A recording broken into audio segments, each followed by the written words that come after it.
Namaste. A warm welcome. It's been a very long time since I have spoken or come on live sessions. I've had many questions as to is everything okay? Where have I disappeared? You're not to be seen online. You're become very silent. We are missing you. We miss your talks. I've heard a lot. I truly am grateful that I have had people getting in touch with me, people checking whether everything is okay. Why am I not around? Why have I not come onto my live sessions? So I'm going to start off with my sessions with a bang, and I'm going to be talking firstly as to why I was not there and why I was not part of the live sessions. And one such reason is change. Change is something you and I go through with our day-to-day life. It is part of who we are. It helps us evolve. It brings a new perception. At times we are ready for change. At times we can never be ready for change, no matter what we say. I've had requests to talk about a lot of things. I've had requests to put up talks on shamanism. I've had requests to put up talks on various other issues and topics. But I choose to start with change. Why is it that it took me this long to come back, and did I have resistance to change? I may put a series of talks on change, but let's see how the conversations go, because like I always say, everything is divinely guided and it's all as per divine will. If I'm sitting here at this very moment on this talk and giving this entire conversation, is because I meant to do it today at this very moment and time, and here I am. So talking about change, like I said, we are never ready for change. Even if we are ready, we need to come to terms with certain things that happen in our space, and how can we be resilient? How do we accept the change as it comes, and how do we move on without getting caught, without getting stuck, without sitting in a space of denial, without going into a space where we feel, why me? I don't deserve this, or I'm not ready for this, or various other things. How do we deal with it, and how do we move ahead? So one such thing is, I always look at it. I take my examples from my own life and share. I don't need anybody's permission, because it's my own personal experience, which makes me the clear decision maker whether I want to discuss it or not.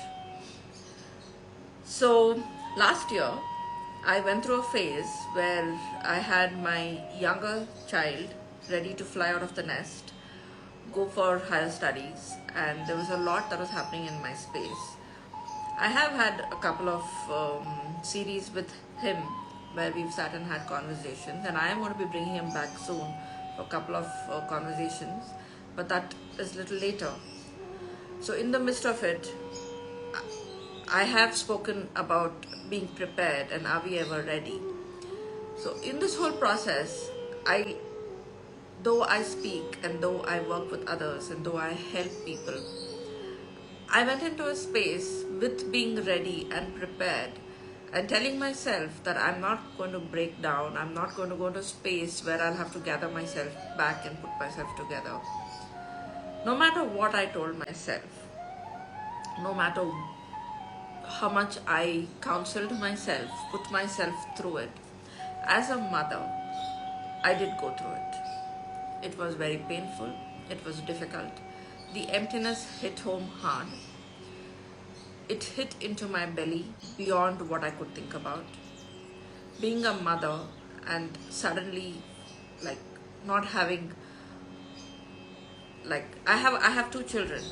So before my elder boy hears it and thinks that I'm saying it just for one, both my boys are grown up, and in that having to move on and having to accept and having to let go and bringing things together and holding things together became that much more difficult for me, because my entire life revolved and evolved all around my children, and having one child not at home became that much more difficult for me to accept change.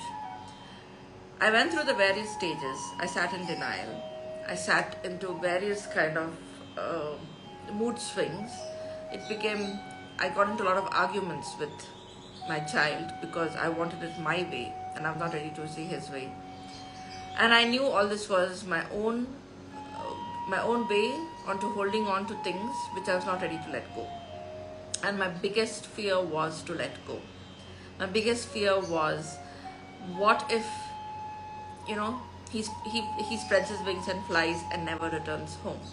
So I had a lot of apprehension, fear, concern. I did go with a month later to settle him, to make sure everything is okay. It put me in a space, because I realized that he was very comfortable. He had everything going beautifully, and he had already made a life for himself. Whereas for me, my life had stuck the moment he left home. I didn't know anything beyond that. I didn't know how to move ahead. I had no clue how to pick up my pieces and how to accept change, how to respect boundaries, how to move forward without sitting in a space of denial and not letting go. So we were two of us fencing. He had moved on. He was ready to explore. Did he miss me? Of course, but he's a young kid. There was the world out there for him. He was seeing the world and he was ready to accept the change, whereas I was seeing the world and I was fearful and not ready to accept the change. So there lied the difference. It became very difficult. I was there for almost about 2 months, settling him. It was very painful. When I was there, I was missing home. I was missing my husband and my elder son. But at the same time, I was there for him. So I was torn between the two places. It was that much more difficult for me because I'm committed to my family and I'm committed to my clients. So when I had my clients messaging me, when I had my clients calling me, there were some people I said I'm not taking any cases, because I was in a space where I did not want anything new coming into my space. I was not ready. I was not prepared to look into anything because I was dealing with my own baggage. So in a process of dealing with this and in a process of going through what I went through, there's a lot that I understood and I learned, because I used to walk by myself in the parks and the gardens.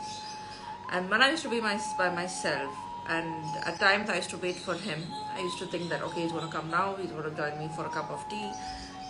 I would wait outside his university for him to step out so that he could come and spend time with me, and we both could go and have a cup of tea and talk. It put me into deep thinking. Sitting there a lot, I thought I should come on and do a lot of live sessions because my thinking was that much more deeper and intense. But I just chose to be by myself because I realized the only way I was going to deal with this, and the only way was I able to come to terms with it, was to face it, and there was no option for it. There was no other choice for me but other than facing reality, and the reality was that he had stepped out of the house for his higher education, and that's the life he chose and that's his dream. And being his mother, I have to support him and I have to accept the change as it comes, because this is life. At one point I was 19, I was 20. I've also been yearning to step out of home, go and live a life, enjoy life, explore life. So that's exactly what I see my child doing. So what in me is stopping this from happening? What in me is not ready to accept the change was my biggest question. Also, one of the reasons why I took my own sweet time to bring everything, gather everything, put everything together to come and sit here and have this entire conversation about change. It's never easy. It's never easy, come what may, what people say. I've had people telling me, oh, come on, he's just going for his education. And I just don't understand why you're kind of so like in pieces. You're going to be seeing him every other month because you won't be staying away from him. And I've had a lot of people making light of it, laughing, just brushing it away. But that's fine. They all mean well to me because they all care for me, and they were trying to make light of it so that I see it in the lighter sense, or have this sense of humor to see it in a lighter way and move on with life. Did I move on with life? Yes. Did I accept the change? Yes. But the journey of me accepting the change was not easy. And that's what here I'm talking all about. So today I end this conversation just with this about how and why I kind of slowed down from my routine of doing something, because I had a change which, though I was prepared for, though I wanted it, though I accepted it, I had to deal with it, and it became that much more difficult for me. Being prepared mentally and emotionally, having all the support from friends and family, in spite of that, it took me time to accept and move on with change. So, having said that now, and coming up and speaking about it brings reality out to the whole world. So do stay tuned to hear more from me. You would hear from me soon. And up until then, I wish you well, wish you a beautiful day. And thank you so much for all those who joined in to hear me speak, and for all those who are going to watch. And now that since I'm starting the sessions again, please put in your requests for what kind of talks you would like, what you would want me to address, and I would be more than happy to address these and speak about it. Thank you so much, and I wish you a beautiful day. Thank you.